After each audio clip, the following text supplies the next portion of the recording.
আরেক বোন প্রশ্ন করেছেন, আপনি একজন আলেম, আপনি কেন ওয়াজ মাহফিলে ওয়াজ নসিহতের ভেতরে রাজনীতির কথা বলেন? ছবি তোলা যদি জায়েজই না হয়, তবে সাইদি সাহেব কিভাবে ছবি তুলতে দিচ্ছেন? সাংবাদিকেরা যা সংবাদপত্রে আসছে এবং ক্যাসেটের কভারে দেখা যাচ্ছে, দয়া করে বিষয়টি শরীয়তের আলোকে জানতে চাই। ইসলামী আন্দোলন নারীদের জন্য কতটুকু প্রযোজ্য এবং তা কিভাবে করা যাবে? আর এক বোন প্রশ্ন করেছেন, আপনি কি পীর আউলিয়াদের বিরোধী? চাচাতো ভাই, খালাতো ভাই, দুলা ভাই, ননদ, স্বামী, স্বামীর পাশের বাড়ির ভাই, এর সাথে অবাধে মেলামেশা, হাসি তামসা করে, দয়া করে উপর একটু বক্তব্য করুন। মিলাদ কি? অনেকের মতে পড়া যায়, আবার অনেকের মতে মিলাদ পড়া যায় না। অনুগ্রহ করে সঠিক ব্যাখ্যা জানাবেন। বিয়ের কনেকে পার্লার থেকে সাজানো জায়েজ কি? কোন মেয়ে কোরআন হাদিসের দৃষ্টিতে আদর্শ পাত্রের সাথে বিবাহ বসতে ইচ্ছুক, সংশ্লিষ্ট মেয়ের পিতামাতা এতে সম্মত নয়, তাদের মতে দিনদারির সাথে অবশ্যই পার্থিব ধনাঢ্যতা থাকলেই কেবলমাত্র দিনদার পাত্র নির্বাচন করা যাবে, নতুবা নয়। আমাদের জীবনে অনেক কাজা নামাজ আছে, ওই নামাজ আমাদের পড়তে হবে কিনা বলবেন। রমজান মাসে মহিলাদের যে রোজা ভাঙা লাগে, সেই রোজা ভেঙে ভেঙে থাকলে কি হয়? আর এক বোন প্রশ্ন করেছেন, পায়ে মেহেদি দেওয়া কি জায়েজ আছে? রাসূলুল্লাহ সাল্লাল্লাহু আলাইহি ওয়াসাল্লাম কি সত্যিই দাড়িতে মেহেদি দিয়েছিলেন? এ সম্পর্কে বিস্তারিত আলোচনা করলে কি তবে। আরেকটি প্রশ্ন করেছেন তিনি, আমার শ্বশুর বাড়ির লোকজনের ইসলামী পর্দা প্রথা সম্পর্কে ধারণা না থাকায় আধুনিক জাহিলি চালচলনে অভ্যস্ত, এমত অবস্থায় আমিও সেখানে ঠিক মতো পর্দা করতে পারি না, আমার কি করা উচিত? মুখমণ্ডল ঢাকা কি পর্দার অন্তর্ভুক্ত?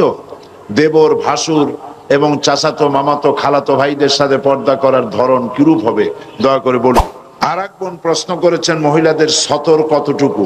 ইহা কি সবসময় মেনে চলতে হয় বা ঢেকে থাকতে হয়?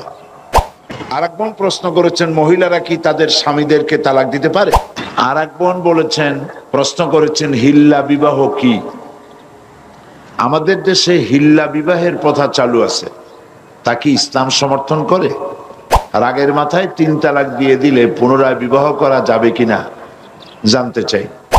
সকল ফতুয়া অবৈধ, ফতুয়া কি এবং হাইকোর্টের রায়ের যৌক্তিকতা বিস্তারিত জানাবেন। হয়েছে না কি হয়েছে পত্রপত্রিকা আপনারা দেখেছেন। এরপরে হাইকোর্ট থেকে এর রায় ঘোষণা করা হয়েছে। তো ব্যাপারটা হয়েছে এরকম যে কারো পায়ে যদি গ্যাংরিন হয়, তাহলে গ্যাংরিন যুক্ত আঙ্গুলটা কেটে দেওয়া উচিত, এটা আর সংক্রামিত হবে না। কিন্তু পায়ে গ্যাংরিন হয়েছে বলে কোনো ডাক্তার রুগীর গলায় কেটে দিয়ে রুগীর জীবনের মতো যন্ত্রণা মুক্ত করে দেবে রোগের, এরকম কোনো ডাক্তারই কাজ করে না। এখন নওগাঁয় যে ঘটনা ঘটেছে, সেই ঘটনার কারণে হাইকোর্টের বিচারপতিদের উচিত ছিল শুধুমাত্র যেখানে ঘটনা ঘটেছে সেই অন্যায়ভাবে ফতোয়া দেওয়ার, এবং যে ব্যক্তি ফতোয়া দেওয়ার অধিকার রাখে না এমন ব্যক্তি ফতোয়া দেওয়ার কারণে এদের শাস্তি হওয়া উচিত ছিল। তা না করে বিচারক 2 জন একেবারেই অ্যাজ এ হোল গোটা ফতোয়া সিস্টেমটা কি অবৈধ ঘোষণা এবং শাস্তিযোগ্য অপরাধ হিসেবে ঘোষণা করলেন। এটি তারা সঠিক রায় দেননি, এর রায়টি সঠিক হয়নি। ফতোয়া কি সেটা আগে আপনাদের বুঝতে হবে। ফতোয়া হচ্ছে আরবি শব্দটি ফতুয়া নয়, ফাতোয়া। এর অর্থ বিষয়টা হচ্ছে যে প্রত্যেকটি মুসলিম নরনারী তার জন্ম থেকে শুরু করে মৃত্যু পর্যন্ত জীবনের সকল দিক ও বিভাগে প্রত্যেকটি মুসলমান নরনারী সারাটি জীবন ফতোয়ার মুখাপেক্ষী। ফতোয়া কি? ফতোয়া হলো নামাজ কিভাবে পড়ব, সন্তানের আকিকা কিভাবে দেব, সন্তানের নামটা কিভাবে রাখবো, রোজা কেমনে রাখবো, কি কি কারণে রোজা ভঙ্গ হয়, কি কি কারণে গোসল ওয়াজিব হয়, ফরজ হয়, বিবাহ কিভাবে করব, দেনমোহর কিভাবে আদায় করব, যদি তালাকের প্রয়োজন হয় তাহলে তার সেই কাজ কিভাবে সম্পাদন করব, ইত্যাদি। জীবন পরিচালনার জন্য যা কিছু প্রয়োজন, এই সব কথাবার্তা জানার জন্য জনগণ বিশেষজ্ঞদের কাছে যাবে। সত্যিকারের যারা আলেম, যারা কোরআন পড়েছেন, হাদিস পড়েছেন, মুমতাজুল মুহাদ্দিসিন, মুমতাজুল ফুকাহা, মুমতাজুল মুফাসসিরিন এরকমের ডিগ্রি অর্জন করেছেন, মুফতি যারা, এই জাতীয় ওলামাদের কাছে যেতে হবে। তো এই সব সমস্যার কথা তাদেরকে বললে ওনারা কোরআন হাদিসের দৃষ্টিতে ওই সমস্যার যেসব সমাধান দিবেন, সিদ্ধান্ত বলবেন, এই সিদ্ধান্তটার আরবি নাম হচ্ছে ফাতোয়া। বিষয়টা বুঝে আসছে কিনা? এখন অ্যাজ এ হোল যদি ফতোয়াকে নিষিদ্ধ ঘোষণা করা হয়, তাহলে তো ইসলাম পালন করা মুসলমান নরনারীর জন্য সম্পূর্ণভাবে অসম্ভব হয়ে যাবে। এই কাজটি ওনারা ভালো করেননি। যে রায় দিয়েছেন এ রায়টি সঠিক হয়নি। এ রায়ের পুনর্বিবেচনা হওয়া উচিত, আপিল হওয়া উচিত, এবং এ রায় কিছুতেই দেশের জনগণ মানবে না।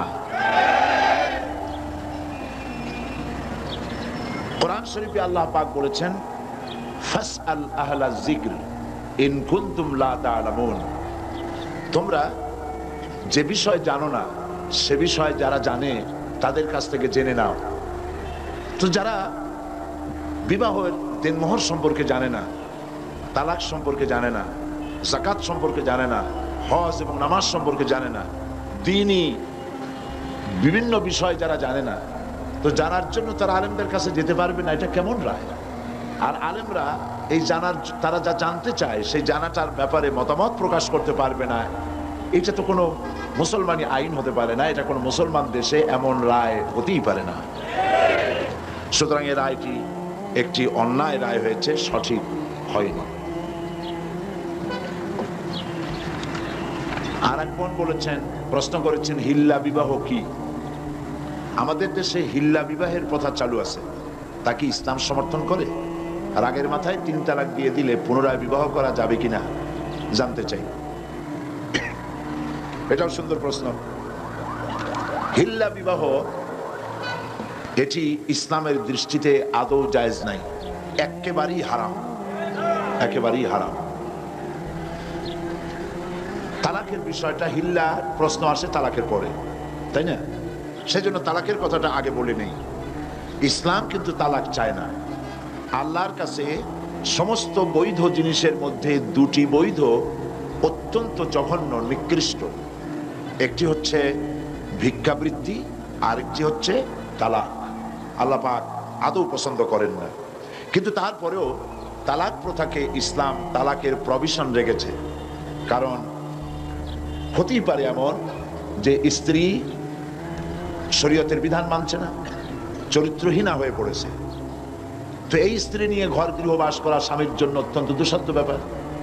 আবার এমনও হতে পারে যে স্বামী নপুংসক হয়েছে, পাগল হয়ে গেছে, জালিম, এই স্বামীর ঘর করা স্ত্রীর জন্য মহা সমস্যা। তো ইসলাম তো সকল সমস্যার সমাধান দিতে এসেছে, সেই জন্য তালাকের একটা প্রভিশন রেখেছে, যাতে করে এই যন্ত্রণা কিয়ামত মৃত্যু পর্যন্ত স্বামী স্ত্রীর ভোগ করা না লাগে। কিন্তু এই তালাকটা কখনোই রাগের মাথায় পানে চুন কম হয়েছে কেন, বেগুন ভর্তায় লবণ বেশি হলো কেন, গোশতের মধ্যে তেল বেশি হলো কেন, ভাত এত নরম হয়েছে কেন, এই সব হাবিজাবি কথাবার্তা দিয়ে কথায় কথায় স্ত্রীকে তালাক দেওয়া যাবে না। তালাক হচ্ছে, দেখা গেল যে স্ত্রী দুশ্চরিত্রা, চরিত্রহীনা, অথবা শরীয়তের বিধান মানে না, তাকে চেষ্টা করা হবে, স্বামী স্ত্রীর মনোমালিন্য হয়েছে, চেষ্টা করা হবে মনোমালিন্যকে দূর করে স্বামী স্ত্রীর ভালো সম্পর্কে স্থাপনের জন্য চেষ্টা করা হবে। সেজন্য কোরআন শরীফ বলেছে যে এই চেষ্টার জন্য উভয় পক্ষের মুরব্বীদেরকে ডেকে সালিশ করো। সালিশে যদি না হলো, তাহলে প্রথমত চেষ্টা করো স্বামী স্ত্রী নিজেরা 2 জনে, তাতে যদি না হয় তাহলে সালিশ ডাকো। সালিশে তো যদি না হয় তাহলে 1 তালাক দাও, একসঙ্গে 3 তালাক দিও না, 1 তালাক দাও। 1 তালাক দিয়ে সময় দাও, বিছানাটা আলাদা করে দাও, একসাথে এক বিছানায় থেকো না। 1টা তালাক দিয়ে অপেক্ষা করো, দেখো যে 1 তালাক পাওয়ার পরে স্ত্রী তার চরিত্র সংশোধন করে কিনা, ফিরে আসে কিনা। যদি ফিরে আসে তাহলে 2য় মাসে তাকে তুমি তোমার কাছে ফিরিয়ে নিতে পারো। এ হলো আল্লাহর বিধান। এ বিধান কার? আল্লাহর বিধান। কোরআন শরীফে আল্লাহ পরিষ্কার বলেছেন 2য় মাসে তারা ফিরায় নাও।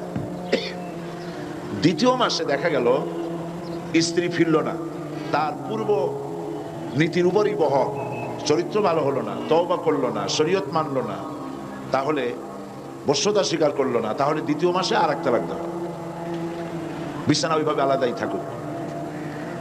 যদি স্ত্রী স্বামী থেকে এই বিচ্ছিন্নতায় বিরহ যন্ত্রণা সহ্য করতে না পারে এবং নিজের দোষ ত্রুটি বুঝতে পারে আর যদি ফিরে আসে, তাহলে তৃতীয় মাসে তারে ফিরায় নাও। দেখছেন আল্লাহর বিধান, ফিরায় নাও। কিন্তু দেখা গেল তৃতীয় মাসেও ফিরল না, তখন তাকে গ্রেট ডেঞ্জার সিগন্যাল নাম্বার 10 দিয়ে দাও। 1 2 3, এরপর তো আর কিছু থাকে না। তৃতীয় মাসেও যখন ফিরল না, তখন 3 তালাক বায়না করে তাকে ব্যাক করায় দাও, বাস শেষ হয়ে গেল।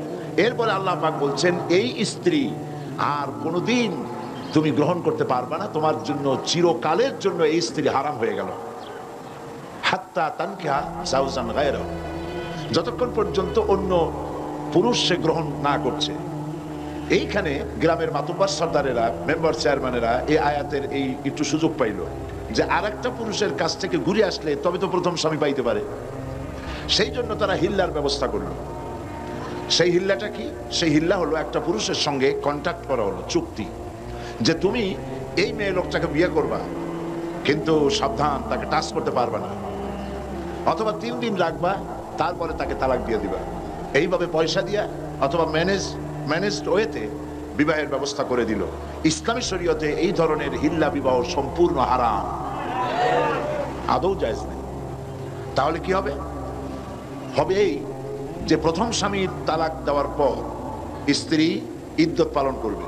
ইদ্যত পালন করার পর সে ইচ্ছে করে কারো সঙ্গে যদি বিবাহ করে, কোনো পুরুষকে যদি স্বামী হিসেবে গ্রহণ করে, আর ওই পুরুষ যদি মারা যায়, তাহলে প্রথম স্বামী তাকে ইদ্যত পালনের পর আবার স্ত্রী হিসেবে নিতে পারবে। 2, এ হলো 1 নম্বর সূরত। 2 নম্বর সূরত হচ্ছে এই যে দ্বিতীয় স্বামী বিবাহ করার পর ঘটনাচক্রে যদি দ্বিতীয় স্বামী তাকে তালাক দেয়, কোনো পরিকল্পিত উপায় নয়, চুক্তির ভিত্তিতে নয়, কোনো ঘটনাচক্রে যদি তালাক দেয়, তাহলে প্রথম স্বামী নিতে পারবে। এছাড়া প্রথম স্বামীর কাছে ফেরার বা গ্রহণ করার কোনো সুযোগ নাই। মৃত্যু পর্যন্ত এই স্বামীর জন্য ওই স্ত্রী হারাম হয়ে গেছে। এই হচ্ছে ইসলামের বিধান। গ্রামের মাতব্বর কি বলল, চেয়ারম্যান কি বলল, এইটা ফতোয়া নয়, এইটা ফতোয়ার বিষয় নয়। আজ পত্র পত্রিকাগুলি আর এনজিওরা খালি বলতেছে ফতোয়াবাজ, ফতোয়াবাজ, ফতোয়াবাজ। এই কথাটা একটা বিদ্বেষমূলক কথা। যেমন হামলাবাজ, মামলাবাজ, দুর্নীতিবাজ, এইগুলি যেমন শব্দ, ফতোয়ার সামনে তেমন কোনো বাজ শব্দ বসানো যায় না। যারা ফতোয়াবাজ বলে ওরা নিশ্চয়ই মতলববাজ। এটা মতলব করে, দুর্বিসন্ধি করে ফতোয়ার মতো এত বড় গুরুত্বপূর্ণ বিষয়কে নিন্দনীয় করার জন্য এই ব্যবস্থা তারা গ্রহণ করেছে।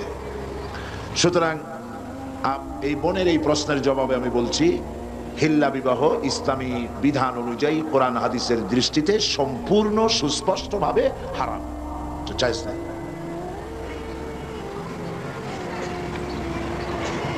আরেকজন প্রশ্ন করেছেন, মহিলারা কি তাদের স্বামীদেরকে তালাক দিতে পারে? হ্যাঁ পারে, সমান অধিকার, তো সমান অধিকার। তবে তালাক কিন্তু কথায় কথায় ইচ্ছা মাফিক দেওয়া যাবে না। স্ত্রী তার স্বামীকে তালাক দিতে পারবে কয়েকটি ক্ষেত্রে। 1, যদি প্রমাণিত হয় যে তার স্বামী নপুংসক, এটা অভিযোগ করলে হবে না, এটা ডাক্তার কর্তৃক প্রমাণিত হতে হবে যে স্বামী নপুংসক, তাহলে এই স্বামীকে বাদ দিয়ে স্ত্রী ইচ্ছে মতো কোনো পুরুষকে গ্রহণ করতে পারে। 2, যদি স্বামী পাগল হয়ে যায়, উন্মাদ হয়ে যায়, তার সারার আর কোনো লক্ষণ নাই, তাহলে এই স্বামী পরিত্যাগ করে স্ত্রী স্বামীকে তালাক দিয়ে নতুন কোনো পুরুষকে স্বামী হিসেবে গ্রহণ করতে পারে। 3, স্বামী যদি জালিম হয়, তার জুলমে, তার অত্যাচারে স্ত্রী অতিষ্ঠ, তার প্রাণ রক্ষা করা মুসিবত, মুশকিল, এসব কথাগুলি কোর্ট কর্তৃক প্রমাণিত করে স্ত্রী তার স্বামীকে পরিত্যাগ করতে পারে। সুতরাং স্ত্রীকে তালাক দেওয়া স্বামীর একতরফা অধিকার নয়, স্ত্রীকেও অধিকার দেওয়া হয়েছে স্বামীকে ক্ষেত্র বিশেষে তালাক দেওয়ার অধিকার সেও রাখে। এই বোন আরো একটি প্রশ্ন করেছেন, কিভাবে, কি কথায় রাগের অবস্থায় যদি তালাক দেওয়া হয় তা কার্যকর হবে কিনা? হ্যাঁ, তালাকটা আইয়ুব খানের পারিবারিক ল যেটা করেছেন, কি জানি নাম ওইটার, মুসলিম পারিবারিক আইন। মুসলিম পারিবারিক আইনকে এই যে ইদানিং দুইজন বিচারপতি কোর্টে যে রায় দিয়েছেন, তার মধ্যে ওনারা এই কথাও বলেছেন যে মুসলিম পারিবারিক আইন, এই আইনটাকে মসজিদের খতিবরা, মাদ্রাসার শিক্ষকরা তারা মুসল্লিদেরকে এবং ছাত্রদেরকে বুঝিয়ে দিবেন। মসজিদের খতিব, মাদ্রাসার শিক্ষক, হাইকোর্টের এই দুজন বিচারপতির এই হুকুম মানতে বাধ্য নয়। কারণ পাকিস্তানের সব খারাপ, ঠিক কিনা? পাকিস্তানের সবই তো খারাপ। তাহলে আইয়ুব খানের তৈরি করা মুসলিম পারিবারিক আইন এত ভালো লাগলো কেন? এইটা ভালো লাগার কারণ হচ্ছে যেহেতু মুসলিম পারিবারিক আইন আইয়ুব খান যেটা তৈরি করেছিলেন সেটা ইসলাম বিরোধী, সেই জন্য ভালো লাগছে। এবং এইটার বিরোধিতা করেছিল তৎকালীন সমস্ত আলেম ওলামা, পীর বুজুর্গ এক হয়ে এটার বিরোধিতা করেছেন। এবং আইয়ুব খানের পতনের যত কারণ ছিল তার মধ্যে এটাই ছিল একটা অন্যতম বড় কারণ, মুসলিম পারিবারিক আইন। এই আইনের মধ্যে বলা হয়েছে একসঙ্গে 3 তালাক দিলে 1 তালাক হবে, বলা হয়েছে। এটা সম্পূর্ণ অন্যায়, অবৈধ। দুনিয়ার কোনো আলেমে কথা বলবে না। যারা সত্যিকারে আলেম, সরকারের 5 আটা গোলাম বা দালাল নয়, সে ধরনের সমস্ত আলেম ওলামা, মুফতি সকলে একথা বলবেন, একসঙ্গে 3 তালাক দিলে 3 তালাক হয়েই যাবে, তবে তালাকটা হবে তার জন্য কবিরা গুনাহ। যে তালাক দিল তার জন্য কবিরা গুনাহ হবে, মাকরুহ তাহরিমি হবে। এইভাবে 3 তালাক একসঙ্গে দেওয়া জায়েজ নাই, কিন্তু তালাক দিলে পরে তালাক হয়ে যাবে। 3 তালাক দিলে 3 তালাকই হয়ে যাবে। তার রাগ বসতি দিক আর হাসি খুশিতে দিক, যে কোনো অবস্থায় দিক, যদি সে পাগল না হয়, উন্মাদ না হয়, তাহলে একসঙ্গে 3 তালাক দিলে 3 তালাক হয়েই যাবে। আর একজন প্রশ্ন করেছেন, মহিলাদের সতর কতটুকু? ইহা কি সবসময় মেনে চলতে হয় বা ঢেকে থাকতে হয়? কি এটা? মহিলাদের সতর, পুরুষের সতর হচ্ছে নাভি থেকে শুরু করে হাঁটু পর্যন্ত, এইটা ঢেকে রাখা ফরজ। কথা বুঝতে পেরেছেন? আমাদের দেশে ইসলামের শাসন না থাকার কারণে আমাদের দেশের সেনাবাহিনী, বিডিআর, পুলিশ, আনসার, তাদেরকে হাফ প্যান্ট পরায়া পিটি করানো হয়। এটি জায়েজ নাই। এটা ব্রিটিশের আইনকে ফলো করা হয়, আল্লাহর আইন ফলো করা হয় না। আল্লাহর বিধান হচ্ছে পুরুষের সতর হচ্ছে নাভি থেকে হাঁটু পর্যন্ত ঢেকে রাখতে হবে। হাঁটুর উপরে প্যান্ট পরে বালেগ পুরুষের জন্য এটা জায়েজ নাই, সম্পূর্ণ হারাম। আর নারীর সতর হচ্ছে পায়ের পাতা থেকে শুরু করে মাথার চুলের গোড়া পর্যন্ত, মাথার চুল পর্যন্ত সবটা সতর। পুরুষের নাভি থেকে হাঁটু, আর নারীর সবটা সতর। নারীর মাথার চুল পরপুরুষকে দেখাবার বিষয় নয়। কোরআন শরীফে আল্লাহ পাক বলেছেন, নারী, বয়সপ্রাপ্তা নারী এমন একটা চাদর পরবে যে চাদরটা পরলে পরে তার মাথা, তার গলা, তার বুকটা সম্পূর্ণভাবে ঢেকে যায়। এ ধরনের একটি চাদর পরা আল্লাহ পাক ফরজ করে দিয়েছেন। সুতরাং মাথার চুল ঢেকে রাখতে হবে, গলাটা ঢাকতে হবে, বুকটা ঢাকতে হবে। শুধুমাত্র খোলা থাকবে তার হাতের কবজি পর্যন্ত, আঙ্গুলের মাথা থেকে শুরু করে কবজি পর্যন্ত, কবজি থেকে নিয়ে আঙ্গুলের মাথা পর্যন্ত 2 হাতে। আর পায়ের গিরা থেকে নিয়ে পায়ের পাতা এটুকুন খোলা থাকতে পারে, বাকি সবটাই হচ্ছে পরপুরুষের কাছে প্রদর্শন করা, সম্পূর্ণ নাজায়েজ, এগুলি প্রকাশ করা যাবে না। দ্বিতীয় প্রশ্ন করেছেন তিনি, মুখমণ্ডল ঢাকা কি পর্দার অন্তর্ভুক্ত? দেবর, ভাসুর এবং চাচাতো, মামাতো, খালাতো ভাইদের সাথে পর্দা করার ধরন কিরূপ হবে, দয়া করে বলুন। মুখমণ্ডল ঢাকার ব্যাপারে আপনাদের সকলের জানা দরকার।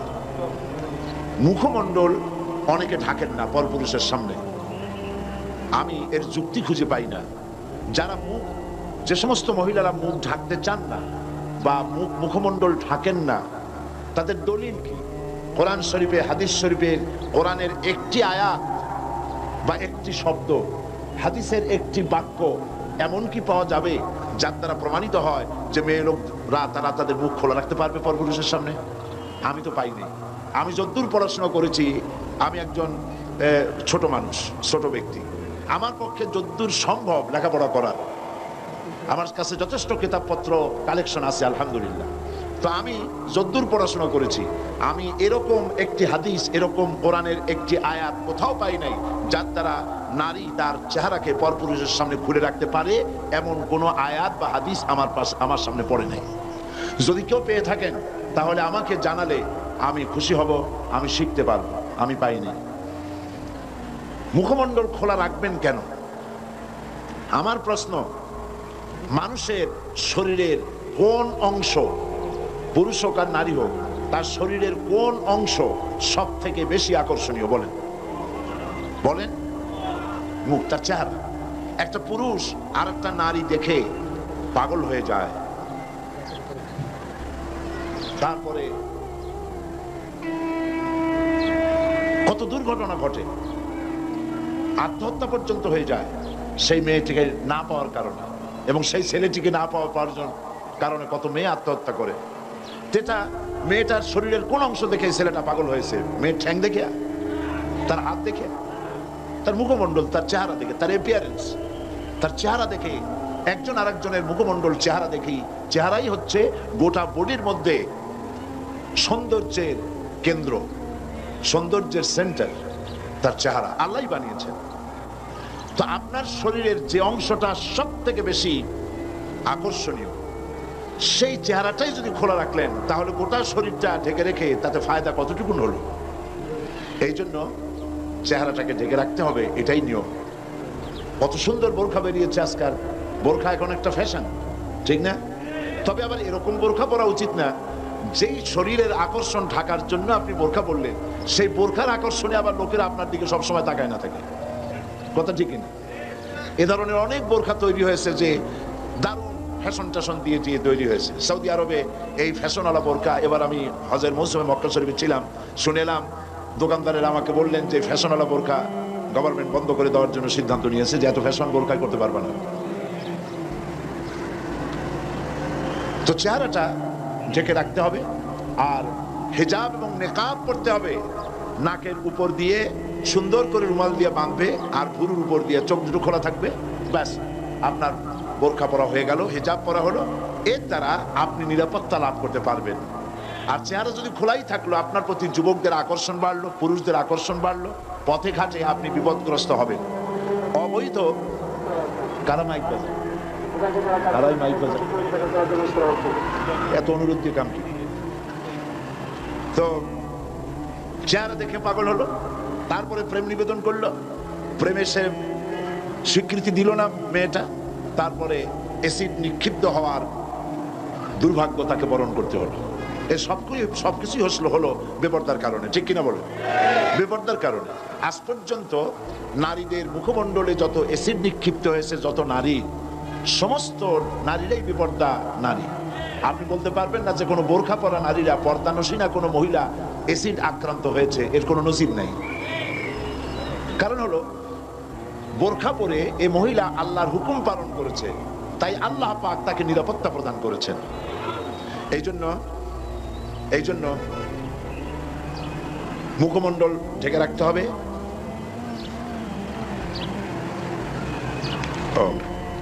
মা বোনদের মধ্য থেকে একটা স্লিপ এসেছে আমার কাছে, সেখানে লেখা হয়েছে যে কেউ কোনো মা বোন পরস্পরে সাইড টক করতেছেন, কথাবার্তা বলতেছেন। এটা স্বাভাবিক, অনেকদিন পর অনেক সাথে দেখা হয়, বুবু তোমার মেয়ে কোথায় বিয়ে দিছো, তুমি খাইছো কি, ইত্যাদি কথাবার্তা হতেই পারে।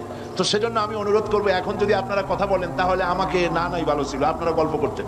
আমাকে যখন এনেছেন তখন আমার কথা মেহরবানি করে শুনুন, আমি বক্তব্য শেষ করি, তারপরে আপনারা আরো 1 ঘন্টা এখানে বসে থাকেন পর্দার মধ্যে, আর নিজেরা খোঁজ গল্প করুন, কোনো অসুবিধা নেই।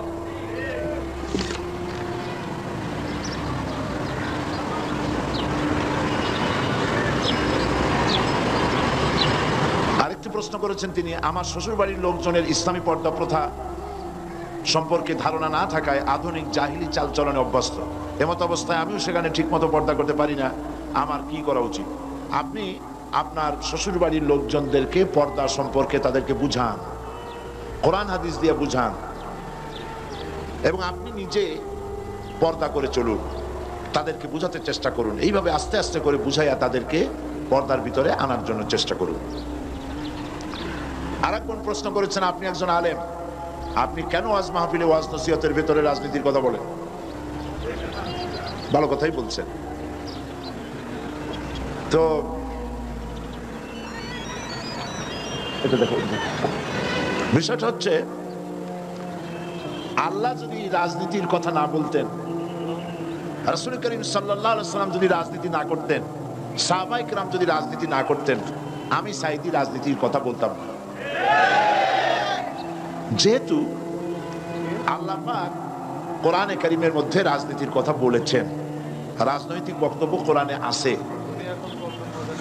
তো আমি কিভাবে রাজনীতির কথা না বলে পারবো? যদি আমি এগুলি না বলি, তাহলে রাসূল করিম সাল্লাল্লাহু আলাইহি ওয়াসাল্লাম বলেছেন, আস-সাকিতু আনিল হক্কে ফাহুয়া শায়তানুন আখরাস। যে ব্যক্তি হক কথা বলে না, জেনে হক জানে অথচ সে বলে না, সে বোবা শয়তান।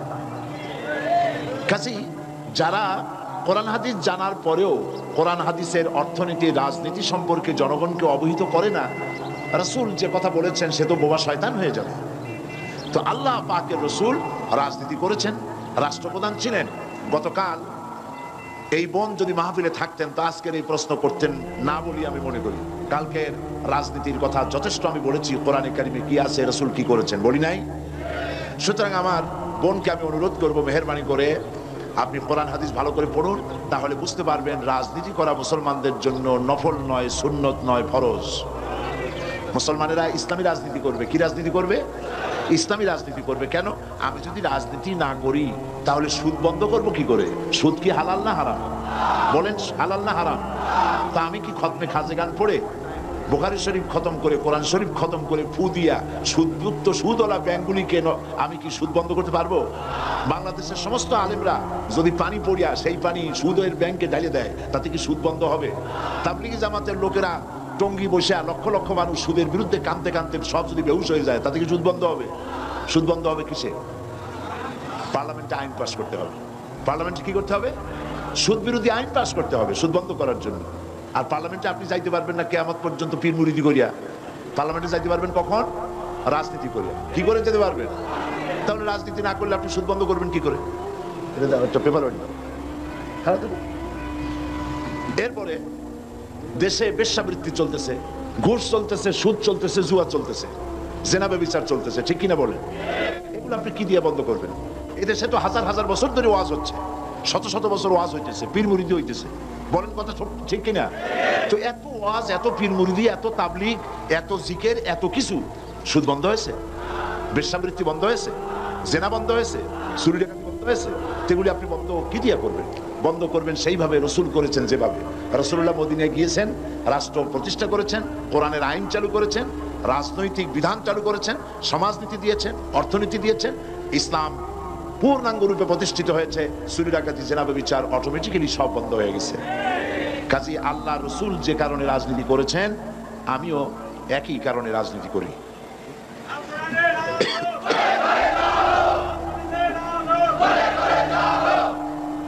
আরেক বোন প্রশ্ন করেছেন, পায়ে মেহেদি দেওয়া কি জায়েজ আছে? রাসূলুল্লাহ সাল্লাল্লাহু আলাইহি ওয়াসাল্লাম কি সত্যিই দাড়িতে মেহেদি দিয়েছিলেন? এ সম্পর্কে বিস্তারিত আলোচনা করলে কৃতজ্ঞ হবে। এত বিস্তারিত বলার দরকার নেই, শুধু এতটুকুন জেনে রাখুন যে রাসূল করিম সাল্লাল্লাহু আলাইহি ওয়াসাল্লাম মেহেদি লাগান নাই, কারণ তার মেহেদি লাগাবার কোনো দরকার হয়নি। মেহেদি লাগায় তো দাড়িটা লাল বানাবার জন্য, তাই তো, রঙিন করার জন্য। এখন হুজুরের দাড়ি পাকে নাই, চুলি পাকে নাই, ইন্তেকালের আগে মাত্র 17 গাছা চুল দাড়ি পাকছিল, মাত্র 17 গাছা চুল দাড়ি পাকছিল, এই জন্য মেহেদি লাগাবার কোনো দরকার হয়নি। তবে সাহাবায়ে কেরাম মেখেছেন, হুজুর তা পছন্দ করেছেন। কাজেই মেহেদি যদি কোনো মেয়ে লোক পায়ে লাগায় তা কোনো গুনাহ হবে না। হাতেও লাগাতে পারেন, পায়েও লাগাতে পারেন, কোনো নাজায়েজ বিষয় নয়। বরং হাতে মেহেদি লাগানো, মেয়েরা হাতে মেহেদি লাগাবে, এটা রাসূলুল্লাহ পছন্দ করতেন। আরেকজন বলেছেন, আমি আমার স্বামীর সাথে না বুঝে খারাপ ব্যবহার করেছি, এর কি সমাধান হতে পারে? খারাপ ব্যবহার যদি আপনি করেছেন, এখন যখন বুঝছেন, তো স্বামী তো দূরের কোনো বিষয় নয়, আপনার একেবারে হাতের মুঠোয়, আপনি তার কাছ থেকে ক্ষমা চেয়ে নিন, ব্যাস, ঝামেলা চুকে যাবে। রমজান মাসে মহিলাদের যে রোজা ভাঙা লাগে, সেই রোজা ভেঙে ভেঙে থাকলে কি হবে? হ্যাঁ হবে। আপনি এক সময়ও রাখতে পারেন, আবার ভেঙে ভেঙেও রাখতে পারেন, অসুবিধা নেই। তবে এক সময় রাখাই ভালো, এক সময় চলে গেল, তা না হলে পরে ভেঙে ভেঙে রাখতে গেলে আবার আপনারই অসুবিধা হবে, অসুবিধা নানান রকম হয়ে যায়, শয়তানের ওয়াসওয়াসা হয়, আগামী মাসে রাখো, পরের মাসে রাখো, এইসব ঝামেলা হয়। একসাথে রাখলেই বরং ভালো।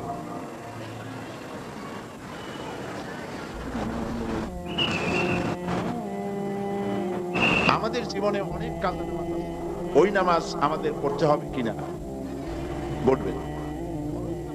করেছেন তা সব আদায় করতে হবে, আদায় করা উচিত, করতে হবে। এবং এর নিয়ম হচ্ছে প্রত্যেক ফরজ নামাজের আগে সেই কাজা নামাজটা আদায় করে নেবেন।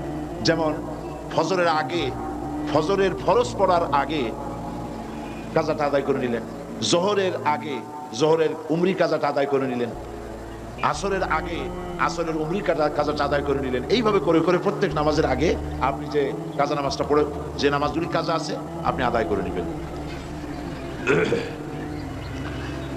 আমার জানা মতে পাত্র নির্বাচনের ক্ষেত্রে ইসলাম নারীদেরকে স্বাধীনতা দিয়েছে। কোন মেয়ে কোরআন হাদিসের দৃষ্টিতে আদর্শ পাত্রের সাথে বিবাহ বসতে ইচ্ছুক, সংশ্লিষ্ট মেয়ের পিতামাতা এতে সম্মত নয়। তাদের মতে দিনদারির সাথে অবশ্যই পার্থিব ধনাঢ্যতা থাকলেই কেবলমাত্র দিনদার পাত্র নির্বাচন করা যাবে, নতুবা নয়। এই কথা ঠিক না। পাত্র নির্বাচন করার ব্যাপারে দিনদারিকে প্রাধান্য দিতে হবে।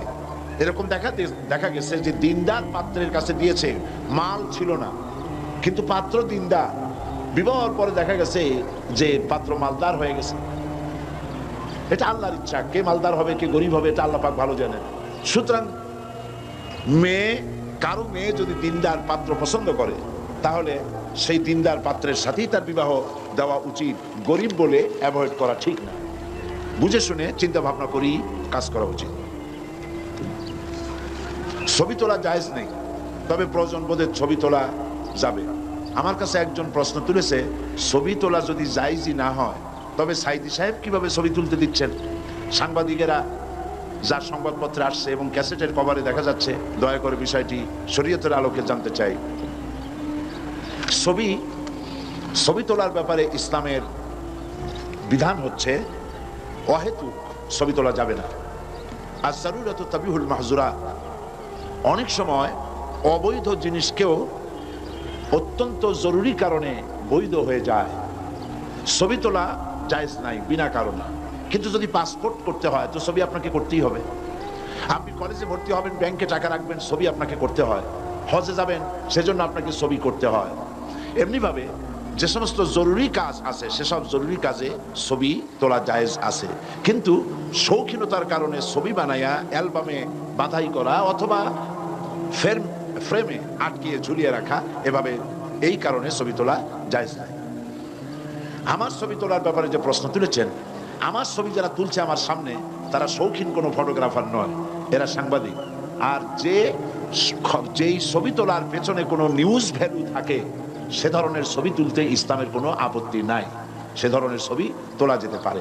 যারা এই মাহফিলে আসে নাই, বাংলাদেশের বিভিন্ন জায়গায় রয়েছে, তারা পত্রিকার মাধ্যমে তারা জানতে পারে যে এত সন্ত্রাস, এত অসুবিধা, এত জুলম, এত নির্যাতনের পরেও হাজারো লাখ মানুষ পল্টনে একত্রিত হয়েছে কোরআন শোনার জন্য। এটি পত্রিকার মাধ্যমে লোকেরা জানতে পারে। ফলে ছবি, সাংবাদিকেরা যে ছবি নেয়, যে সমস্ত ছবি নিউজ ভ্যালু হয়, এই ধরনের ছবি তোলা নাজায়েজ নয়। মেয়েদের স্বামী মারা গেলে রঙিন শাড়ি ও গহনা পরতে দেওয়া হয় না, এটা কি কোরআনের বিধান? না, কোরআনের বিধান নয়। শোক যতদিন থাকে, 40 দিন পর্যন্ত শোক পালন করতে হয়। সেই শোক পালনের সময় স্বর্ণ, তারপরে এই কি বলে রঙিন কাপড় চোপড়, রূপচর্চা ইত্যাদি কার জন্য? যার জন্য ছিল তিনি তো বিদায় হয়ে গেছেন। কিন্তু এই শোক পালনের পর নারীর জন্য গহনা পরা এবং রঙিন শাড়ি পরা নিশ্চয়ই নাজায়েজ নয়। এটা কোরআন এবং হাদিসের কোনো বিধান নয়। এনজিওদের মহাসমাবেশের বিরুদ্ধে আপনাদের ভূমিকা কি ছিল?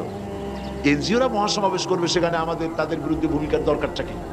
তবে তারা যে মহাসমাবেশ করেছে, এই মহাসমাবেশটি সম্পর্কে আপনাদের জানা দরকার। এটি সরকার, আমাদের কাছে খবর এসেছে, পত্রপত্রিকার মাধ্যমে আমরা জানতে পেরেছি যে সরকার নিজের ক্ষমতাকে টিকে রাখার জন্য এনজিওদেরকে ব্যবহার করছে, আর এনজিওরা সরকারকে টিকায় রাখার জন্য মদত যোগাচ্ছে। তারা মানুষকে সারা দেশ থেকে এনেছে। পত্রিকায় দেখেছি 10 কোটি টাকা নাকি বরাদ্দ ছিল এই আয়োজনের জন্য। আমি জানি না কত কোটি টাকা ছিল। এই যে প্যারেড গ্রাউন্ডে যেটা হলো, এই যে লোকগুলি আনা হলো, এই লোকগুলি ইচ্ছায় স্বেচ্ছায় কেউ আসে না। তাদেরকে বাস ভাড়া দিয়া, পয়সা দিয়া, খাওয়ার দিয়া আনা হয়েছে এবং তারা আসতে বাধ্য হয়েছে, কারণ তারা এনজিওদের কাছে ঋণী। এনজিওরা ওদেরকে টাকা দিয়েছে, মানি ইনভেস্ট করেছে।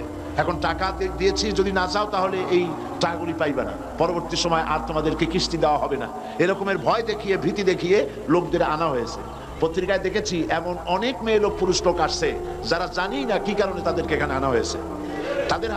তাদের কাছে ফেস্টুন দেওয়া হয়েছে, ব্যানার দেওয়া হয়েছে, যাতে লেখা আছে ফতোয়াবাজি নিপাত যাক। কোন সাংবাদিক তাদেরকে জিজ্ঞেস করেছে, আচ্ছা ফতোয়াবাজি নিপাত যাক এর অর্থ কি? কয় যে আমরা এর অর্থ জানি না, ধরাই দিছে তাই ধরে আছে। এই হচ্ছে অবস্থা। তো তারা বাইরের থেকে লোকদেরকে আমদানি করে এখানে এনে এনজিওরা এই কাজগুলি করেছে। এনজিওদের কাজ, গতকাল আমি বলেছি, এনজিওদের কাজ সেবা করা, রাজনীতি করা নয়, ব্যবসা করা নয়। কিন্তু তারা সংবিধান বহির্ভূত ভাবে তারা এখন ব্যবসা করতেছে, তারা এখন রাজনীতি করতেছে, রাজনীতি কন্ট্রোল করতেছে পর্যন্ত এদূর তারা এগিয়ে গেছে। এবং এনজিওরা হচ্ছে এদেশে অধিকাংশ এনজিও ইসলাম বিরোধী, আলেম বিরোধী, পীর বিরোধী, মুসলমান বিরোধী, সম্পূর্ণরূপে ইসলামের সাথে তারা দুশ্মনী করে যাচ্ছে। তাদের এভাবে কোনো সমাবেশ করা তাদের জন্য বৈধ নয়, অবৈধভাবে তারা সমাবেশ করেছে। তাদের কাজটাই হলো সেবার কাজ করা। সমাবেশের কি প্রয়োজন তাদের? এই সমাবেশ করে লোকজনদেরকে মোটিভেটেড করতেছে তারা ইসলামের বিরুদ্ধে। বর্তমান সরকারের আগামী নির্বাচনে তারা ক্যানভাসারের ভূমিকা পালন করছে। বিয়ের কনেকে পার্লার থেকে সাজানো জায়েজ কি? এখন বাড়িতে যদি কেউ সাজাইতে না পারে, বিবাহের জন্য মেয়ে তো সাজাইতেই হবে। বিবাহ তো কোনো শোক দিবস নয় যে কালো একটা শাড়ি পরে মুখ বুজে বসে থাকবে, তো সাজানো লাগবেই। এখন সুন্দর করে সাজাবার লোক যদি বাড়িতে না থাকে, তাহলে বিউটি পার্লারে যেতেই পারে। তবে বিউটিশিয়ান কোনো পুরুষের কাছে যাওয়া যাবে না। বিউটিশিয়ান মহিলা বিউটিশিয়ানদের কাছ থেকে কনেকে সাজায় আনা ইসলাম কোনো বাধা দেয় না। মিলাদ কি? অনেকের মতে পড়া যায়, আবার অনেকের মতে মিলাদ পড়া যায় না। অনুগ্রহ করে সঠিক ব্যাখ্যা জানাবেন। মিলাদটা রাসূলের যুগে ছিল না। মিলাদ মানে জন্ম, মৌলুদ থেকে মিলাদ। তখন এই মিলাদটা রাসূল করিম সাল্লাল্লাহু আলাইহি ওয়াসাল্লামের জন্ম বৃত্তান্ত। এই জন্ম বৃত্তান্তের যে সিস্টেম আমাদের দেশে, উপমহাদেশে চালু হয়েছে, কতগুলো লোক এক জায়গায় বসে তারপরে সব দাঁড়াইয়া এনাবি সালাম আলাইকা কোরআন সুরে সমস্বরে একযোগে পড়ল। এইটা রাসূলের যুগে ছিল না, এটা সাহাবায়ে কেরামের যুগে ছিল না, এটা তাবিঈনদের যুগে ছিল না, এটা তাবিঈনদের যুগে ছিল না। এখন আপনারা মনে করেন যে কোন জিনিসে খুব সওয়াব আছে এমন কোন জিনিসকে রাসূলুল্লাহ আমাদেরকে জানান নাই, সাহাবায়ে কেরাম আমাদের জানান নাই। আপনারা কি এই ধরনের বিশ্বাস করবেন? এরকম বিশ্বাস করবেন? যাতে সওয়াব আছে রাসূলুল্লাহ সব আমাদের জানাইছেন, সাহাবায়ে কেরাম আমাদের সব জানাইছেন। তো মিলাদে যদি সওয়াব থাকবে তো রাসূলুল্লাহ বললেন না কেন? সাহাবীদের চাইতে আমরা কি বেশি রাসূলুল্লাহকে ভালোবাসতে পারবো? জবাব দেন, পারবো? তো যদি এইটা রাসূলুল্লাহর ভালোবাসার কারণে হয়, তাহলে সাহাবীরা কেন মিলাদ পড়েন নাই? তারা কেন ইয়া নবী সালাম আলাইকা, ইয়া রাসূল সালাম আলাইকা একযোগে দাঁড়ায় পড়ে নাই? এই কথাগুলি বোঝেন আপনারা? রাসূলের যুগে নাই, সাহাবীদের যুগে নাই, তাবিঈনদের যুগে নাই, তাবিঈনদের যুগে নাই। রাসূলুল্লাহর ইন্তেকালের 600 বছর পর মিলাদ আবিষ্কার হয়েছে। এইরকম একটা সুস্পষ্ট বিদআত মুসলমানদের পালন করা উচিত নয়। মহিলাদের সালোয়ার কামিজ ছাড়া কাপড় পরে নামাজ হয় কিনা বুঝিয়ে বলবেন। হবে না কেন? শাড়ি পরে পড়বেন, হবে। সালোয়ার কামিজ শাড়ি যেটাই পরবেন, আপনার সতরটা পুরাপুরি ঢাকলেই হলো, নামাজ হয়ে যাবে। বর্তমান প্রেক্ষাপটে গার্মেন্টসের মেয়েরা কিভাবে পর্দা করবে? গার্মেন্টসে তো মেয়েরাই বেশি, সেখানে আপনি পর্দা করার জন্য বাইরে যেভাবে চলেন ওইভাবে বোরখাটা পরে নেবেন, চোখ দুটো খোলা রাখবেন। পুরুষ না থাকলে মুখ খোলা রেখেও কাজ করতে পারবেন, পুরুষ এসে গেলে আবার নিকাবটা পরে নেবেন, এভাবেই কাজ করবেন। মহিলাদের হাত পা মুখমণ্ডল কি সতরের অন্তর্ভুক্ত না? এটার জবাব তো দিয়েছি।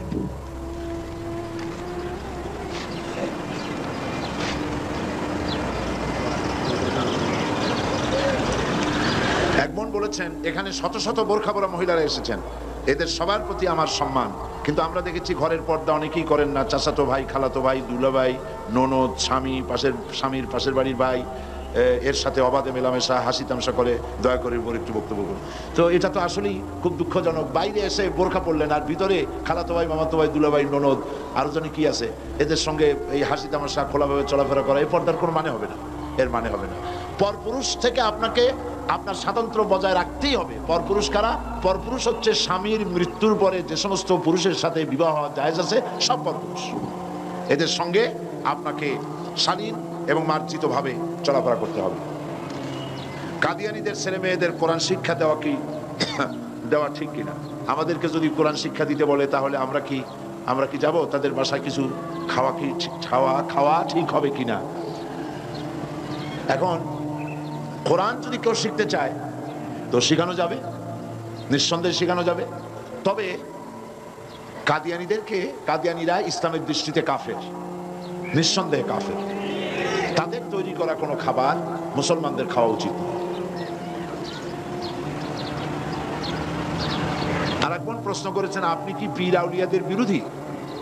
এই প্রশ্ন কেন করলেন? আমি কি পীর আউলিয়া বিরোধী কোনো মুভমেন্ট করেছি নাকি? পীর আউলিয়া বিরোধী আমি নই, বরং পীর আউলিয়াদের খেদমত আমি স্বীকৃতি দেই। তবে হ্যাঁ, আমি এক শ্রেণীর পীর বিরোধী। তারা কারা? তারা হচ্ছে যারা বেদাত এবং শিরকের মধ্যে লিপ্ত, যারা মানুষের ধর্মীয় অনুভূতিকে কাজে লাগায়া পয়সা উপার্জন করে, যারা হক কথা বলতে ভয় পায়, হক কথা বলে না, আমি তাদের বিরোধিতা করি। যারা বেদাত এবং শিরকের ছড়াছড়ি করে, ওরস, মহাপবিত্র ওরস শরীফ ইত্যাদি হাবিজাবি করে মানুষের পয়সা লোটে, আমি তাদের বিরোধিতা করি। কোন হক্কানি পীর, প্রতিষ্ঠিত আলেমে দ্বীন, যারা সত্যিকারের দ্বীনের খেদমত করেন, জীবনের ঝুঁকি নিয়ে কথা বলেন, পয়সা উপার্জনই পীর মুরিদির লক্ষ্য নয়, আমি সেসব পীরদেরকে শ্রদ্ধা করি, মহব্বত করি। ইসলামী আন্দোলন নারীদের জন্য কতটুকু প্রযোজ্য এবং তা কিভাবে করা যাবে, একথা আমি আমার আলোচনার মধ্যে বলবো ইনশাআল্লাহ। প্রত্যেকটি মানুষের তো হিসাব নেওয়া হবে, কিন্তু যাদের জ্ঞান হবার আগেই মারা যাবে তাদের কি হবে? এ তো বোঝা খুবই সহজ ব্যাপার। যার জ্ঞানই হয়নি, সত্য অবস্থা মারা গেছে, তার আবার বিচার কি? ও তো বিনা বিচারে আল্লাহ তার ব্যাপারে ফয়সালা গ্রহণ করবেন।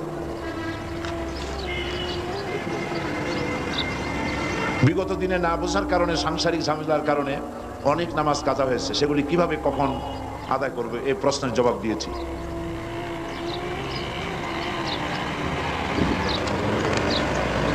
দেশ পরিচালনা করতে যায়, এটা একটা সুন্দর প্রশ্ন।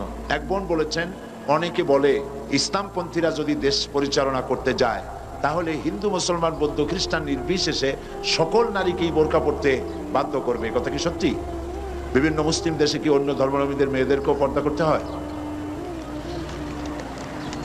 ইসলামী শাসন যদি দেশে প্রতিষ্ঠিত হয়, মুসলিম মহিলারা পর্দা তো করবেই। অমুসলিম মহিলাদের বোরখা পরার প্রয়োজন হবে না, তবে শালীনভাবে চলতে হবে। শালীন এবং মার্জিতভাবে তাদেরকে চলার জন্য বলা হবে। কারণ যত দুর্ঘটনা ঘটে সবই, এই যত নারী ঘটিত দুর্ঘটনা যা ঘটে সবকিছুই নারীর সৌন্দর্য প্রদর্শনী প্রবণতার কারণেই এই সমস্ত দুর্ঘটনাগুলি ঘটে থাকে। সুতরাং হিন্দু হোক, বৌদ্ধ হোক, খ্রিস্টান হোক, প্রত্যেক নারীর জন্যই, তার নিজের হেফাজতের জন্যই শালীন এবং মার্জিতভাবে চলাফেরা করা জরুরি। তবে মুসলিম মহিলারা যেভাবে পর্দা করবে, হেজাব করবে, নিকাব করবে, ওইভাবে বিধর্মী মহিলাদেরকে বাধ্য করা হবে না। তাদেরকে বলা হবে তারা যেন শালীন এবং মার্জিতভাবে চলাফেরা করে। ব্যাস, প্রশ্নের জবাব। প্রশ্ন তো অনেক করেছেন, সব প্রশ্নের জবাব দেওয়া তো সম্ভব নয়, যেহেতু আজকে জুমার দিন। আমি